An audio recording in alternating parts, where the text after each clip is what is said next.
برے اعمال میں سے ایک انتہائی برا عمل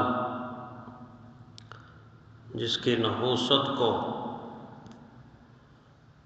دین نے ہمیں سمجھایا ہے، وہ عمل آج سے ہزاروں سال پہلے بھی موجود تھا اور آج بھی پوری دنیا میں انسانوں کے درمیان وہ عمل موجود ہے، اور وہ جادو کا عمل ہے جو ہر زمانے میں انسان دشمن لوگ، انسانیت دشمن لوگ، اللہ کے نافرمان لوگ، اللہ کے باغی لوگ اور دین اسلام کے دشمن لوگ اس عمل میں ملوث رہے اور اس کو اپنی زندگی کا معمول بنایا۔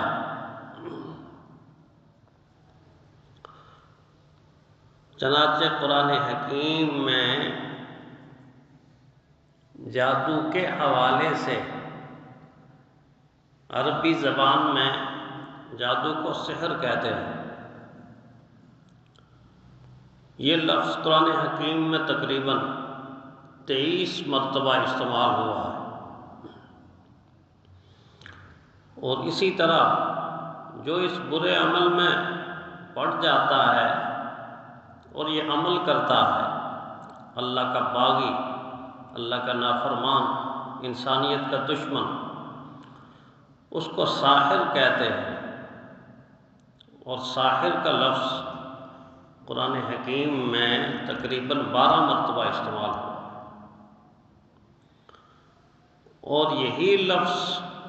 مختلف صیغوں کے ساتھ قرآن حکیم میں 63 مرتبہ استعمال ہوا۔ اس سے ہم اندازہ لگا سکتے ہیں کہ اللہ تعالیٰ اس عمل کو اتنی تفصیل کے ساتھ بیان کر کے دراصل ایک طرف اس عمل کے نقصانات سمجھائے جا رہے ہیں اور دوسری طرف اس عمل میں ملوث لوگ جو جادو کرتے ہیں یا جو جادو کرواتے ہیں، دونوں کے دونوں مجرم، کیونکہ یہ ایک ایسا عمل ہے کہ اس عمل سے بعض اوقات انسان ایمان کی روشنی سے محروم ہو جاتا ہے، ہدایت کی روشنی سے محروم ہو جاتا ہے۔ اس اعتبار سے جو یہ عمل کرتا ہے، بعض مرتبہ ایمان اس کے سینے سے ایسے نکل جاتا ہے جیسے مکھن سے آسانی کے ساتھ بال نکل جاتا ہے، اس کو احساس تک نہیں ہوتا، اس کو پتہ ہی نہیں چلتا کتنی بڑی دولت سے محروم ہو رہا ہے، کتنا بڑا نقصان کر رہا ہے، اپنا بھی اور دوسروں کا بھی۔ گویا اگر یوں کہا جائے تو بات سمجھ آتی ہے کہ جو انسان ان دو جیم کے اندر پڑ گیا، با تا سا جیم، حرف جیم، کہ جادو کے عمل میں پڑ گیا اور جنات کے ذریعے اس عمل کو مؤثر بنانے لگا، یہ دو جیم اس نے اپنا لی ہیں، تو وہ یقین کر لے، دین نے یہ بتا دیا کہ وہ تیسری جیم سے محروم ہو جاتا ہے اور وہ جنت کی جیم، جو جادو کے ذریعے کسی کو نقصان پہنچاتا ہے، جنات کے ذریعے دوسرے لوگوں کو نقصان پہنچاتا ہے، انسانیت کا قاتل بنتا ہے، نحوستیں پھیلاتا ہے، وہ پھر تیسری جیم سے محروم ہو جاتا ہے، وہ جنت کی جیم ہے، اور چوتھی جیم کا مستحق بن جاتا ہے، وہ جہنم کی جیم، وہ جہنم کی جیم۔ تو گویا اگر ان 4 حرف جیم کو سمجھا جائے تو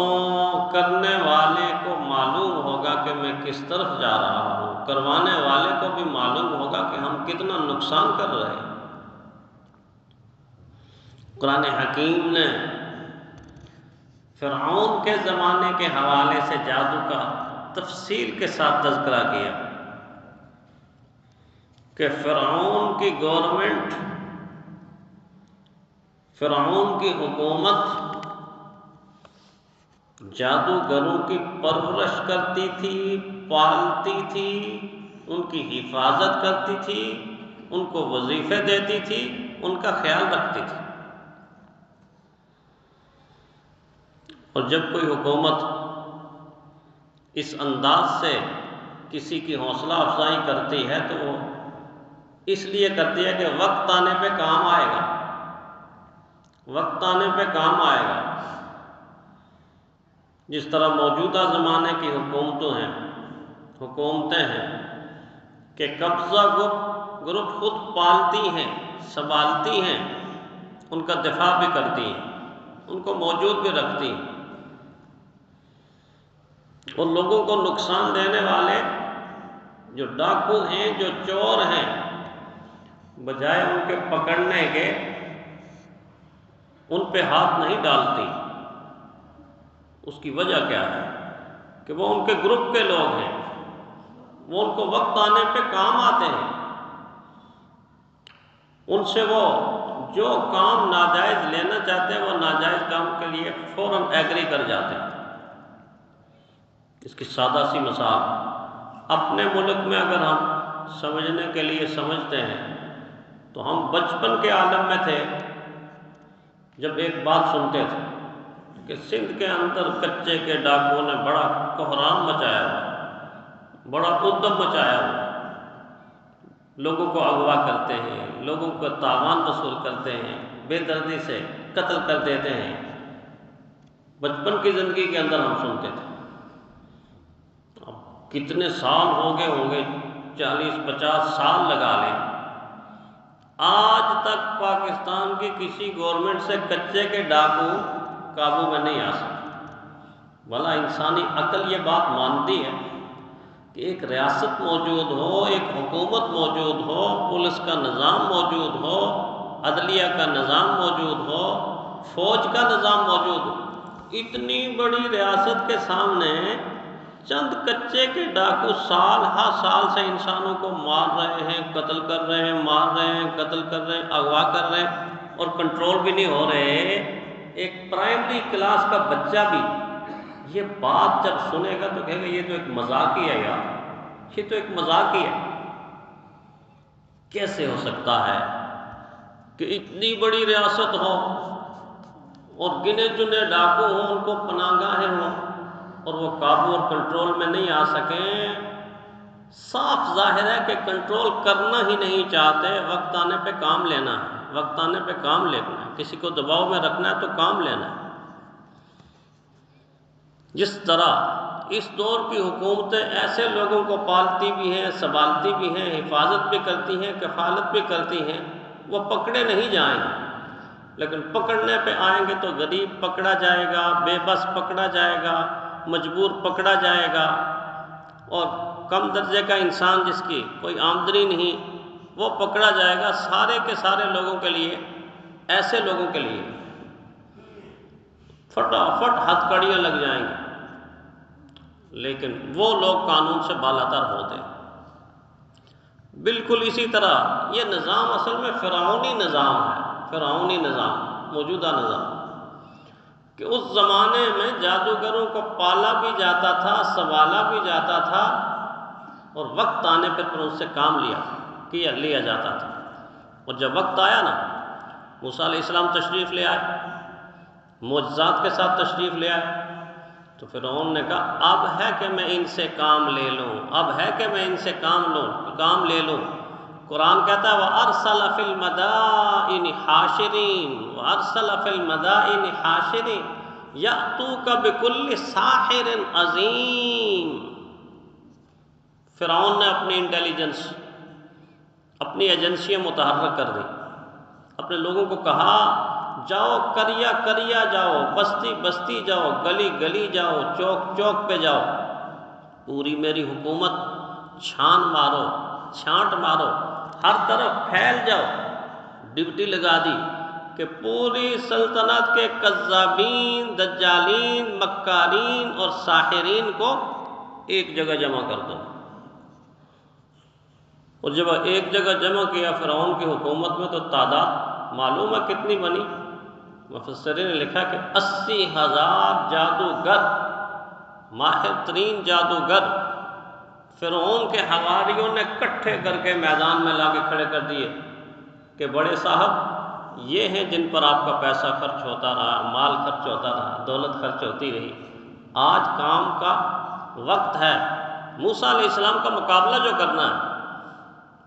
بڑے معجزات موسیٰ علیہ السلام دکھا رہے ہیں، تو انہوں نے اپنا فن جو ہے وہ دکھانا ہے، اپنا جادو جگانا ہے، ان کا مقابلہ کرنا ہے۔ پھر ان 80,000 میں سے چند وہ منتخب کیے گئے جو ان سب کے استاد تھے، اپنے فن میں ماہر تھے، اور جو اس وقت جادو کے فن کے اعتبار سے مانے جاتے تھے، ہاں ان کا جادو سر چڑھ کے بولتا ہے، کمال ہے، ان کے جادو کو کوئی توڑ نہیں سکتا، اس فن میں ان کو کوئی ہرا نہیں سکتا، کوئی ناکام نہیں کر سکتا۔ چند منتخب کیے، اور منتخب کرنے کے بعد فرعون کے دربار میں وہ فرعون سے پوچھتے ہیں اِنَّ لَنَا لَأَجْرًا إِن كُنَّا نَحْنُ الْغَالِبِينَ۔ بڑی عجیب آیت ہے۔ فرعون سے کہتے ہیں کہ تو ہمارا پالتا تو رہا، سنبھالتا تو رہا، سب کچھ ٹھیک ہے، لیکن اگر موسیٰ علیہ السلام کے مقابلے کے اندر ہم غالب آ گئے تو ہمیں ملے گا کیا؟ اِنَّ لَنَا لَأَجْرًا إِن كُنَّا نَحْنُ الْغَالِبِينَ۔ قرآن جادوگر کی سائیکی بھی سمجھا رہا ہے، ذہن سمجھا رہا ہے، فکر سمجھا رہا ہے، سوچ سمجھا رہا ہے کہ جادو کرنے والا ہمیشہ دنیا کا مریض، دنیا کا حریص، دنیا کا لالچی اور دنیا کا چاہنے والا ہے۔ اسی لیے تو اس جادو کے لیے اس نے اپنا عقیدہ بیچا، اپنا ایمان بیچا، اپنا ضمیر بیچا، اپنا دین بیچا،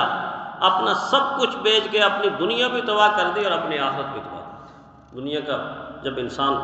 متلاشی ہو جاتا ہے، پھر بھوکے کتے کی طرح، جس طرح وہ ہڈی کی تلاش میں نکلتا ہے، اس طرح دنیا کی تلاش میں اِنَّ لَنَا لَأَجْرًا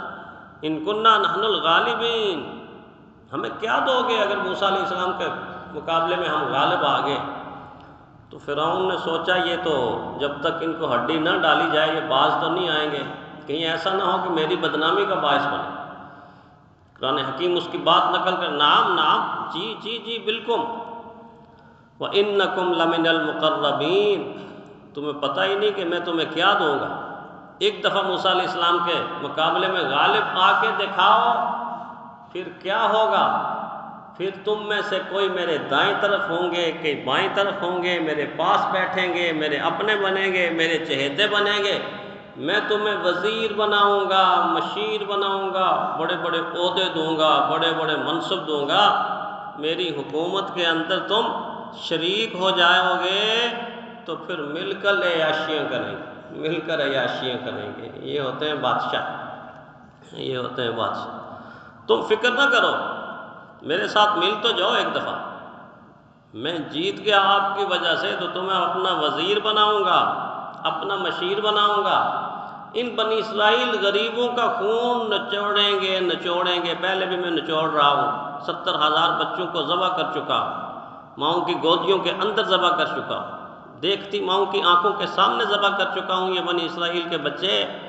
جب تم جیت جاؤ گے نا تو مل کر ان کا خون نچوڑیں گے بھی، پئیں گے بھی، پلائیں گے بھی، عیاشیاں کریں گے، عیاشیاں کریں گے۔ جادوگروں کو یقین دلایا جا رہا ہے۔ فرعون کے حوالے سے جادو کے مسئلے کو سمجھایا، حضرت سلیمان علیہ السلام کی حکومت کے حوالے سے جادو کے مسئلے کو سمجھایا کہ کس طرح اس حکومت میں ایسے لوگ پیدا ہوں گے جو اس فن کو اس لیے سیکھتے کہ لوگوں کو نقصان کیسے پہنچائیں گے۔ وَلَٰكِنَّ الشَّيَاطِينَ كَفَرُوا يُعَلِّمُونَ النَّاسَ السِّحْرَ وَلَٰكِنَّ الشَّيَاطِينَ كَفَرُوا يُعَلِّمُونَ النَّاسَ السِّحْرَ۔ اللہ تعالیٰ بتلاتے ہیں سلیمان علیہ السلام کی ذات کا اس کے ساتھ کوئی تعلق نہیں تھا، وَلَٰكِنَّ الشَّيَاطِينَ كَفَرُوا، اس وقت کے شیطانی جنات اور شیطانی لوگ انہوں نے کفر کیا۔ يُعَلِّمُونَ النَّاسَ السِّحْرَ، لوگوں کو جادو سکھایا، لوگوں کو جادو سکھایا۔ اور یہ وہ عمل ہے جس عمل کی نحوست اتنی زیادہ ہے کہ یہ عمل کرنے والے کو دوزخ تک پہنچا کے رہتا ہے، لیکن کروانے والا بھی اس سے بچتا نہیں ہے، وہ بھی اسی آگ کا ایندھن بنتا ہے۔ اللہ کے حبیب نے بڑی سختی سے احادیث کے اندر منع فرمایا، اس کی نحوست کو بیان فرمایا۔ ایک حدیث میں فرمایا 3 قسم کے لوگ ایسے ہیں جو کبھی بھی جنت میں داخل نہیں ہو سکتے۔ فرمایا ایک وہ انسان جس کو شراب کی عادت ہو، وہ اس عادت سے باز نہ آئے، توبہ نہ کرے۔ دوسرا وہ انسان جو خاندانوں کے درمیان قطع رحمی پیدا کرتا ہو اور قطع رحمی سے صلح رحمی کی طرف نہ آئے، قطع رحمی کرنے والا، فرمایا جنت میں داخل نہیں ہو سکتا۔ تیسرا فرمایا کہ جادو کی باتوں پر یقین کرنے والا، جادو کی باتوں پر یقین کرنے والا، اور جادو کرنے والا پھر کتنا گنہگار ہوگا۔ جادو کی باتوں پر یقین کرنے والا کیا مطلب؟ کہ وہ یہ سمجھتا ہے کہ جادو مؤثر بذات ہے، یعنی جادو سے سب کچھ ہو سکتا ہے۔ ایمان یہ ہونا چاہیے کہ اللہ کے حکم سے سب کچھ ہو سکتا ہے۔